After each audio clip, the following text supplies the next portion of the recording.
822, welcome back to your Monday morning, aka World Snake Days. So Andrea, assistant curator from the Amazon exhibit at the Vancouver Aquarium, joining us. And if you missed it before the break, this is Three Spot. This is Three Spot. Tell us about this python. So this is a ball python, or a royal python is their other name.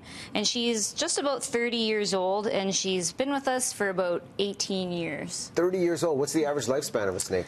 Of this particular python, they can get up to 40 years of age on average. And April, who you don't see on camera right now, just pointed out, when it comes to snakes, very silky to the touch, not slimy like we might think with the snakes. That is right. They are very smooth to the touch. They are not slimy at all. They do feel a little bit cold, which I know you already were holding her a bit earlier there, but yeah, they're a little bit cool to the touch usually. So with that temperature, and especially in the summer season when the temperatures are skyrocketing, is that ideal for the snakes, or does that work against them? Yeah, so being a reptile, snakes rely on their external environment for their warmth and to cool down. And so these temperatures, you'll tend to see more snakes out laying on pathways and roadways. So we'll see a lot of snakes out in the Lower Mainland right now because of those hot temperatures. And yeah, Three Spot here is from Africa, so she likes those really warm temps. And in terms of diet, day by day, what is Three Spot eating, and how are snakes like Three Spot a real benefit to the ecosystem? So Three Spot here eats small rats, usually every 2 weeks.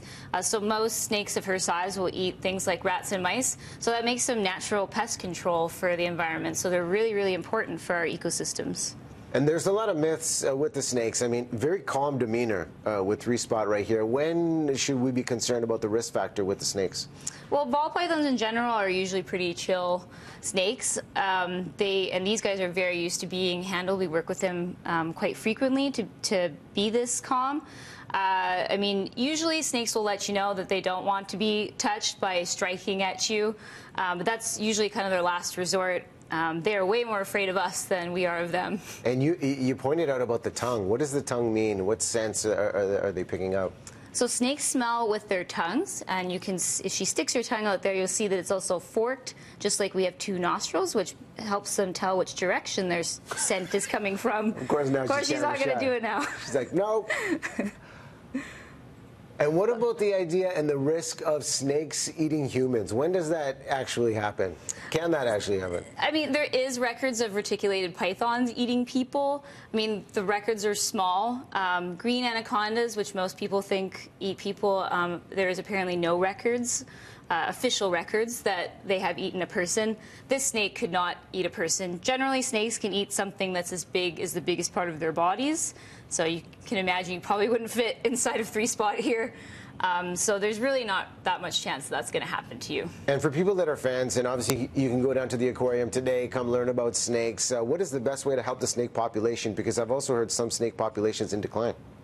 Yeah, so there's actually not a lot of really great information out there about snakes. I mean, there is a lot of great research going on, but as you said, you can come down to the aquarium today. We are open until 8 p.m. on Mondays throughout the summer, so some extra chances to learn about snakes, and we have a couple of extra programs today all about snakes. And how many different types of snakes are there altogether?